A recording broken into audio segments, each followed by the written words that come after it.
Tonight. Here's a funny thing that we noticed the other day. People debate all the time about mass immigration. What you never hear anybody do is make the economic case for mass immigration. And here's why. Our country's economy is becoming more automated and tech-centered by the day. It's obvious that we need more scientists and skilled engineers, but that's not what we're getting. Instead, we're getting waves of people with high school educations or less. Nice people, no one doubts that, but as an economic matter, this is insane. It's indefensible, so nobody even tries to defend it.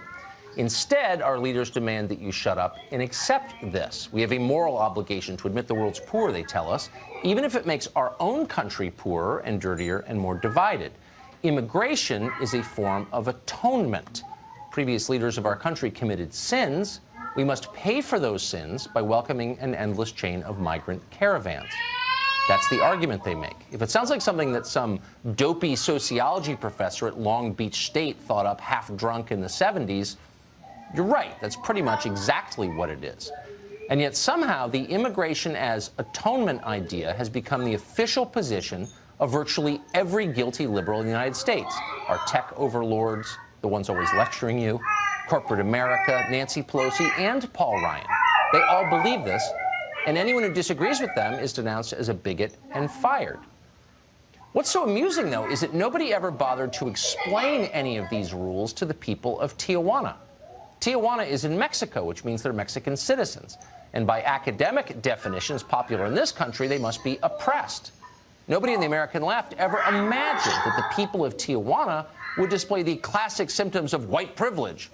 And yet, when a caravan of Honduran immigrants showed up in their city uninvited, that's exactly what they did. You know of incidences here in Tijuana and in other cities that some of these people that are coming into these caravans are committing crimes. This is not about racism. We don't dislike a certain group of people because they're from a country, one country or another. We are here because our government has not taken control of these, what we call invasion.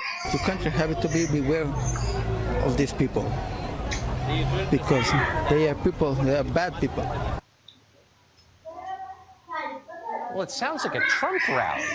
When did Mexican citizens start talking like this? It's confusing, and of course, it's also deeply hilarious and pretty satisfying to watch. What's more predictable is how leaders of the caravan are starting to talk. Suddenly, they sound like community college professors from Long Beach, entitled, cut off from reality, and highly aggressive. Citizens arrested them. And things aren't very nice here, and the neighborhoods is tired of them, the merchants, and the schools. So you've had home break-ins. Are you certain that it was migrant caravan members who broke into those homes? Yeah, there's a video on Facebook, and in the video he says his name, and he says he's from Honduras. How are the police handling Also, we had well, police are on 24-hour alert on this, and they're worried about this because we don't want crime rate to go up here in Mexico. We are a very tourist town, and we live off tourism, and Christmas season is one of our best times for tourism here and for sales, and things aren't very good right now. Also, we don't want these migrants to make the U.S. nervous, and they had 2 marches this Sunday. From the new shelter, they made a march to the U.S. consulate, and they delivered 2 letters. One was directed directly to President Donald Trump, and they were demanding that he didn't give him, if they didn't get political asylum from the U.S., he should pay them $50,000 to go honorably back home. And also they were demanding that he should extradite President Juan Orlando Hernandez from Honduras to the United States, and he should remove 13 big military bases and big businesses from the United States that are in Honduras, and they're accusing them of depleting the Honduran economy. So they're demanding money or they won't leave. That sounds like an extortion attempt. Yeah. Sounds like a ransom, yeah. If you want them to go back, you have to give $50,000 to each one of them. But So like 700 have been... Yeah. I was just saying that the political leaders in the United States encouraged this caravan, and media figures, people on television in this country, encouraged the caravan to come north. Now they're in your city. What would you say to the politicians and media figures in the U.S. who encourage them to come to Tijuana? Well, Tijuana is a great town. It opens its arms to anyone who wants to come here in peace and to live here, no problem. But if you come here in a violent move, if you come here against our sovereignty, you're not welcome here. Really, we don't want these problems. We have our own problems, and we're dealing with them. Yeah. We don't want problems from other countries to start invading us here and creating all this havoc that has been happening. Yeah, closed schools, people living in the street, home invasions. I can see why. Our heart goes out to you, Mr. Lopez. Thank you very much for that update tonight. Okay, thank you. Immigration used to be considered a matter of policy, and people debated it on those terms. Now, increasingly, the question is framed in theological terms. One of America's great moral leaders, Nancy Pelosi, does that. Here's an example. Most of us, speaking for myself, consider the wall immoral, ineffective. He also promised Mexico would pay for it. So even if they did, it's immoral still. Minerva Carcano is a bishop in the United Methodist Church. She traveled to the border to protest the plight of the migrants there, and she joins us tonight.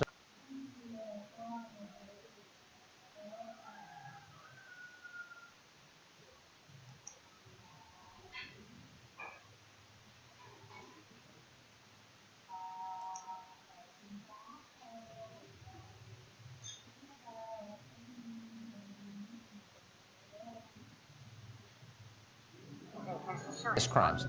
He said that recently religious leaders came to the migrant encampment and encouraged the migrants to stay living in tents in the middle of Tijuana. And I wonder what you make of that as a religious leader yourself. I'm aware of the fact that religious leaders, among them Methodists from the Methodist Church of Mexico, have been compassionately feeding these migrants. I've seen these migrants. I know their plight. They are migrants who have left their homes, not because they wanted to leave their homes, but because they face poverty and great violence. And so they've migrated. They have a right to migrate. They have a right to asylum at the border, to receive due process for asylum. These are people who need humanity to extend compassion to them and love and care. It may discomfort some, but this is a moment in which we can show the best of humanity. I'm not aware of what was just described. You showed pictures. I was not able to see them. Okay, but well, I am aware of the plight of the migrants. Right, and so are we. And I think that our heart goes out to anybody who walks a great distance to get a better life. And I've always assumed that most migrants are decent people.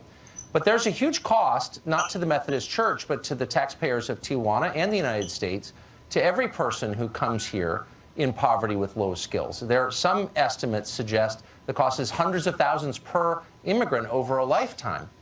The Methodist Church is not paying that bill. U.S. taxpayers are. So I wonder if that's a factor in your consideration. Shouldn't you be paying for the people that you encourage to come here? Why aren't you? Migrants aren't costing this country in the way that you describe. These migrants who come to this country are contributing to our society, actually are contributing to the economic base. Many of them are paying into our Social Security. They don't benefit from that Social Security money that they're contributing. Many of them are working 2 and 3 jobs. I've lived and served in Texas and all across the Southwest and the West, and these folks contribute more, much more than they receive from our country, from our state, and from our communities. And as a mathematical question, that's not true. And I think there's a great moral contribution of poor immigrants. I'm not attacking them personally. I hold no animus toward them. But a lot of study has been done on this, and people who come to this country with less than a high school education take more services by a huge margin than they pay into the system. Now, you don't pay any taxes in your church because you have a tax exemption. The rest of us work for companies that do pay taxes. We pay taxes, so we're supporting the policies that you're encouraging. And I wonder why it's virtuous of you to do that. If you are encouraging people to come here, why don't you have an obligation to provide them education, housing, food, medical care? But you offload that onto taxpayers. And I wonder why that's a Christian thing to do. Every single United Methodist pays taxes in the United States. And so this is kind of does not. You have a tax way exemption. to skew the conversation. Every single United Methodist member of our churches pays taxes. These are people who pay into our system, and they contribute to the economic viability of our country. I live and serve in the state of California.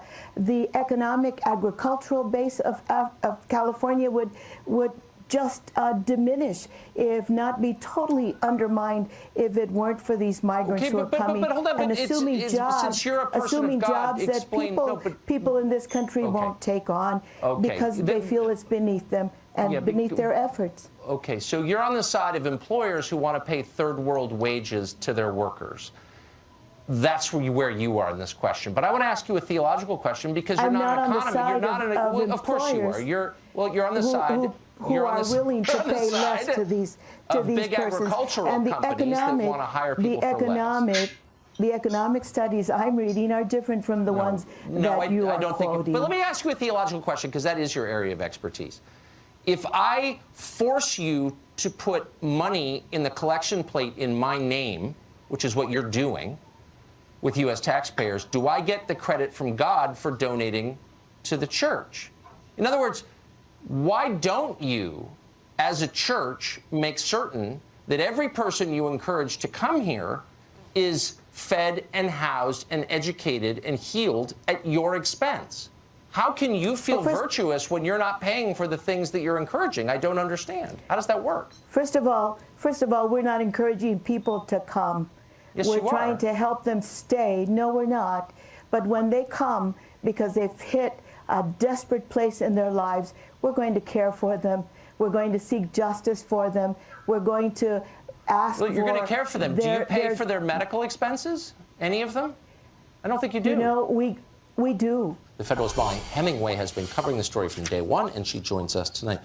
So why is the judge sounds suspicious that this was not handled appropriately? Emmett Sullivan has a reputation for wanting to know that the government has done everything by the book. He was the judge who had problems with the Ted Stevens prosecution. Right. And I think there's reason to be suspicious about what happened here. I mean, nothing seems to have been done in the way that you would hope that the Justice Department would be doing things if they wanted to hold everyone equally accountable to the law. I mean, one of the things that hasn't even been brought up here that I think is interesting is they leaked to the Washington Post the day before they went to interview him that he was totally out of trouble. And I think it sounds kind of suspicious that they were doing this on the eve of calling him up and saying, hey, do you mind if we come over and talk to you?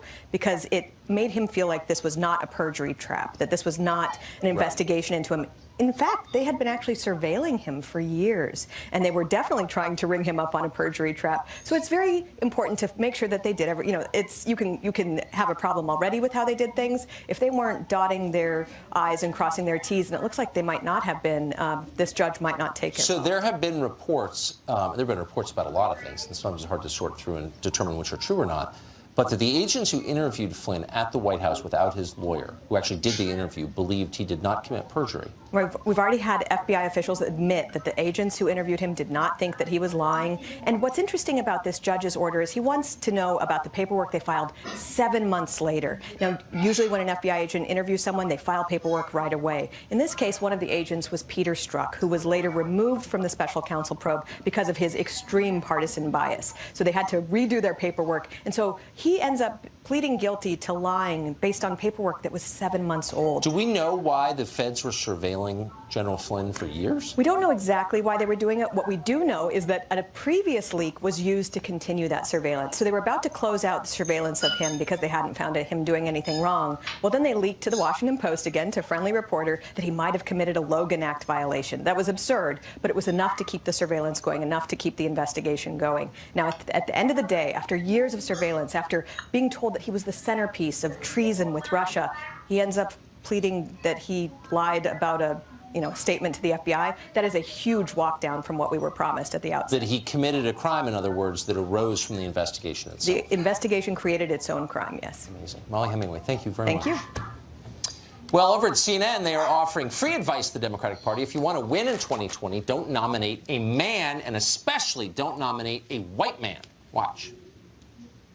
I will point out, though, another white male. I'm very suspect of that this year going into a Democratic primary with women doing well in the African-American base of the Democratic Party. I'm not sure it's the time to dominate a white man. Now, obviously, that's the dumbest channel on TV, so we could dismiss it. But why dismiss it? Let's take it seriously. Julian Epstein is a Democrat. He once served as chief counsel on the House Judiciary Committee. He joins us tonight. So when I first saw this, I thought, just more moronic blather on CNN. But then I thought, it's actually not a crazy point. This is a party that is openly kind of out of the closet hostile to white men. They say it all the time, from Pelosi on down. So actually, how can the Democratic Party nominate a white man in 2020? Seriously. I mean, well, in fairness to CNN, that was one commentator. I don't know that reflects the view of CNN. I think that's a silly thing to say. I think it's the idea of a litmus test, whether it's gender or race, is completely un-American. I also think it's dumb politics. I hope it's un-American to judge people on their immutable characteristics. You're going to have a tough time in the Democratic Party right now. So I think there's some, maybe that may be true for certain Democrats, but I don't think it's true for all. And look, I mean, I think, look, it would be wonderful to have a woman as president. Indira Gandhi was great for India. Golda Meir was great for... Indira Gandhi. Golda Meir was great for Israel. Margaret Thatcher, I didn't like her politics, was great for the UK. Yeah. But I think voters are going to go into this, with all due respect to our friend from CNN, with a little bit more intelligence. I think they're going to look for someone who has, and one thing that Trump taught us is the importance of a strong, big personality. I think that's important. But hold on. This is, I mean, and by the way, I'm on your side. I agree with you completely. I think you should judge people on what they believe and what they do, not on things they can't control like their sex or their race. But up and down the party, Alexandria Ocasio-Cortez won that congressional seat in part because she said there's a white guy holding a seat in a district that's not majority white guy. Don't vote for him. I mean, this is a central belief in the Democratic Party 2018. So honestly, how could you have Joe Biden, for example? See if we can agree on this point. Both parties are guilty of playing the identity politics game. I mean, that happens on the political right and it happens on the political left. Have you ever heard a Republican running for office who said, do not vote for my opponent because the opponent is the wrong color? I've never heard that. I don't know, and I don't know that Democrats have said that. Ocasio-Cortez said that. And I don't know the particular quote you're speaking about, but I don't think it reflects mainstream thinking inside the Democratic Party. I think, look, Barack Obama and Bill Clinton won the White House because they were able to, they had strong personalities, they were young, exciting candidates, they were able to speak to the middle class. It's been in recession for 30 years. They were from completely different backgrounds and different races. I mean, I think the intelligent people in both parties don't think about playing the race card. I hope you're right. They don't think about using, necessarily immigration as dog whistle. There's all kinds of ways that you can play identity politics. But do you think... And I don't think it's good for the country, and I don't think it's smart politics It's terrible anymore. for the country. But I don't think it's smart politics. I do think it happens on both sides. I think it's bad politics. Well, it's certainly explicit on the Democratic side. Do you really think if Mitch Landrieu winds up the nominee, and who I love. Yeah, okay. Yeah. Hasn't made that city better, but whatever. Well, He's a nice guy. We can have that conversation. But if Mitch Landrieu's a nominee, people are going to say, you know what? We don't care that he's a white guy. I just don't believe that. I hope you're right.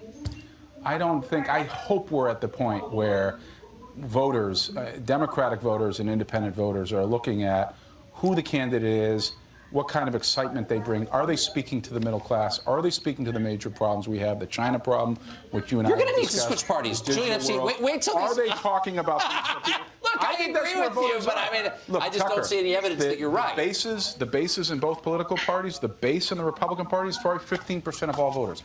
Base in the Democratic Party, probably 15% of all voters. That means there's 70% who are pragmatic, practical, if we looking can get for beyond solutions. the bean counting in this election, it will be a great service to the country, I think. Thank you very much. Okay, good to see you. Thank you. You too.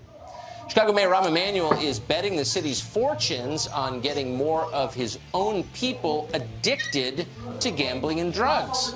That's the answer to the fiscal crisis. More on that after the break. Parts of it are essentially war zones right now, as you know. Nearly 3,000 people have been shot in Chicago so far this year. Almost 500 are dead. These levels of violence are matched by third world style governance, too. Police officers in Chicago are worried that one judge there may be helping criminals get away with murder. We asked Fox News' Matt Finn to investigate. A brazen 2011 quadruple homicide caught on tape. 4 men walk into a convenience store on Chicago's South Side and open fire. A bloodbath killing 4 people, including one of the suspects. A Chicago law enforcement source tells Fox News, in addition to this shocking video, there was, quote, more than enough physical, biological, and firearms evidence to convict the suspects. Yet all 3 were found not guilty. In her ruling, Judge Carol Howard wrote that the tape did not definitively ID any of the suspects, and that there was no DNA evidence linking the defendants to the crime scene. We spoke to Rod Drabinski, a former Chicago area prosecutor. He had the opportunity to speak to law enforcement officials involved with this trial. There was gunshot residue, other aspects of DNA evidence that were pulled off from the crime scene.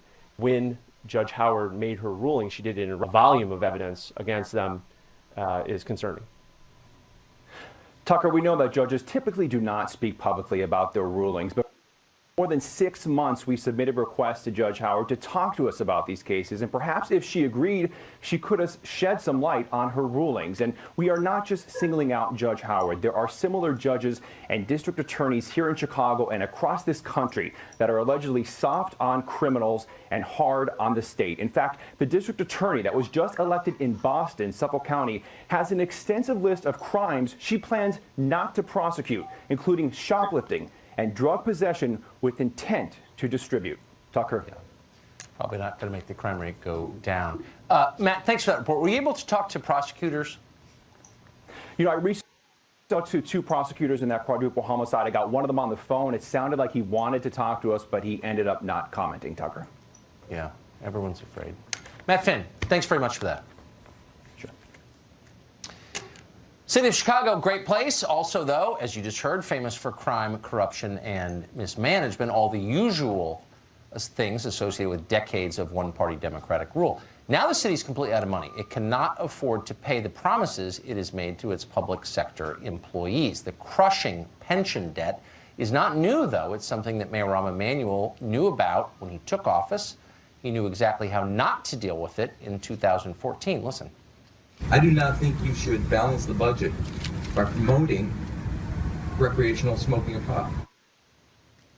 Yeah, you shouldn't get rich off the addictions of your own people. You wouldn't do that to your kids. Don't do it to your city. But now Emanuel has completely reversed course and decided the best way to balance the budget is to legalize marijuana and open up a casino. Mark Stein is not an accountant or a budget director, but he's a best-selling author, a frequent guest on this show, and we are happy to have him tonight. So, Mark, just as a philosophical matter, are our leaders supposed to be profiting from our addictions? Not in a healthy society. But I've always thought, Tucker, that George Orwell's 1984 is the most popular dystopian novel, but that actually Aldous Huxley's Brave New World is a more accurate predictor of where we're going, where basically you get the masses hooked on sensual pleasures and thereby keep them quiet, keep them calm, keep them compliant with all the things you're trying to do. These are public sector pensions here, which are in the Illinois state constitution, that you can't do anything to reduce them. That's been in the Constitution of Illinois since 1970. It shouldn't be in the Constitution at all. It's not the proper province of constitutions to protect the public pensions of state workers. And so we have a situation where there'll be somebody living at 27 Elm Street who retires as a public school teacher in her 50s, and at 29 Elm Street there'll be a hardware store proprietor who's got to work into his 80s until he drops dead to support the pension of the lady next door. And there aren't enough of those people. So now we've got an even more aggressive tax where they're going to use pot and gambling and the weaknesses of the poor to fund the permanent bureaucracy. And this in a city that, as you point out, already has corruption and crime and murder and death on an incredible scale. It's a disgusting mistreatment of his own people. It's really wrong. Mark Stein, thank you very much. Great to see you. To see who's been paying the closest attention to what's happened this week. Tonight, a contest between 2 icons, Fox News correspondents Lauren Blanchard and Peter Doocy. both have been here before. Both know the rules. How do you feel? Well, last time I was here, I played Peter, and he won in sudden death, so... I didn't want to bring that up, yeah. Well, I'm trying to redeem myself. It was a close win. We'll see if that happens again. Here are the rules. Hands on buzzers. I ask the questions. The first one to buzz in gets to answer the question. You must wait until I finish asking it in order to answer. Once I acknowledge your name, you can answer the question. Each correct answer worth 1 point. Each incorrect subtracts a point from your total score. Best of 5 wins. Are you prepared? Let's do it. All right, question 1. Which United States senator stunned the country he represents this past week when he unveiled an impressive multicolored beard? Ooh, Lauren. It's Ted Cruz. Whoa, you were fast on that. I don't know how I feel about Ted Cruz's beard. Roll tape, please. Texas Senator. Yeah. Whoa, we got the new beard thing going on. I didn't know you had that. Ted Cruz is with us. Good to see you. I'm getting used to the new look. If it gets a little wider and longer, next year you can be Santa Claus. You have a ways to go. Ho, ho, ho. Boy, that was a showstopper. Sean was stunned by that. I was too. Fair enough. All right. First goes to Lauren. Question 2. This is multiple choice. There is officially nothing left to tax unless you live in the state of California. Lawmakers there say they're working on a brand new tax involving one of the following. Is it A, pets, B, tattoos, C, text messages? Peter Ducey. It is C, text messages. You don't think it's pets or tattoos? I know less about pets and ink than I do about. All right, well, let's see if you're right. Is it text messages? State regulators in California are considering a tax on text messaging. It's not clear how much the charge would be, but it'd likely be a flat charge per customer. The millennial tax, they're calling it.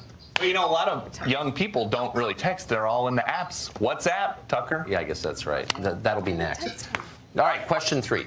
Which 2-time MVP basketball player managed to upset NASA and the global space community when he said you must finish the question before answering it? I would like to hear the rest of the question. He said that humans have never made it to the moon. It's Curry. What? Did you know that? Oh, I hate to see you feel like she did. Let's see if it is Steph Curry. Did Steph Curry doubt the moon landing? Basketball superstar Steph Curry making news off the court. We ever been to the moon? About it. Nope. They're going to come get us. I don't think so either. Sorry, I don't start a conspiracy. We would love for Mr. Curry to tour the lunar lab at our Johnson Space Center in Houston. We have hundreds of pounds of moon rocks stored there. But he came out and said that it was a misunderstanding. Right. You know, I think the moon landing was real, but I also remember when they told us when I was a kid that eating carbs made you thin. So I think it's fair to kind of doubt the official story on things once in a while. All right, is this a... I don't know. I believe in the moon landing, just to be clear, but I don't know. It's okay to say, as he did. Okay, question 4. Delta, the airline, says it is banning what from flights due to an 84% increase in incidents involving biting and urination? Peter Ducey. It is service animals on long-term flights. So they're the ones biting and urinating? Mm-hmm. Well, they might not be the only ones. Yeah, probably not. Let's check the tape. Delta banning all emotional support animals on flights 8 hours or longer. Some accidents happen, biting, attacking other passengers, so they are making the change. Was that? Did you see the squirrel? We have a particularly harsh judgment now from the judges, and I hesitate. Look, and I just want you to know, I'm merely a marionette taking orders from my corporate masters. What is the harsh judgment? And they're saying that is technically incorrect. They're not penalized. Candle in the wind. It's Bohemian Rhapsody, and I know that because my parents made me play it. You're going to have to sing it if that's your answer. You're going to have to sing it from the top. So Lauren says it's Bohemian Rhapsody. Is it? Bohemian Rhapsody is the most streamed classic rock song from the 20th century. There's also been a surge in neck injuries from middle-aged headbangers singing the song in their cars.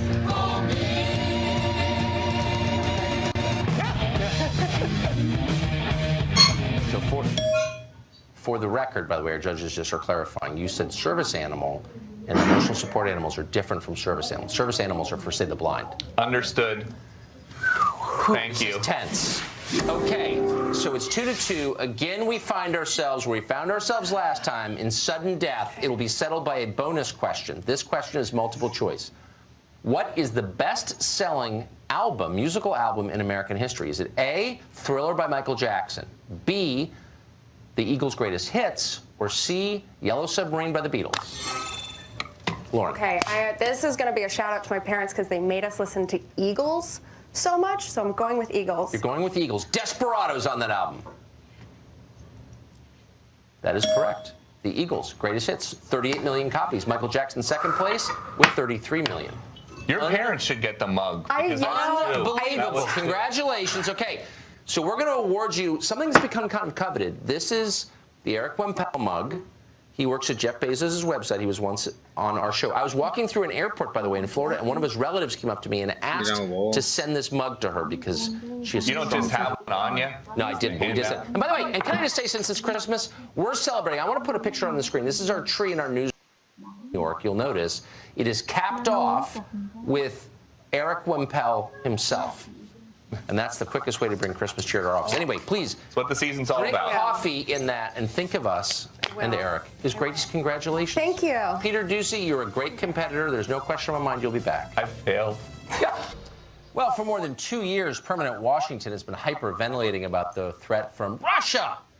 If you've been watching, then you know the administration allegedly has been compromised by that country, that our democracy is under attack, and that Vladimir Putin is an evil mastermind with a not-so-secret agenda to dominate the world.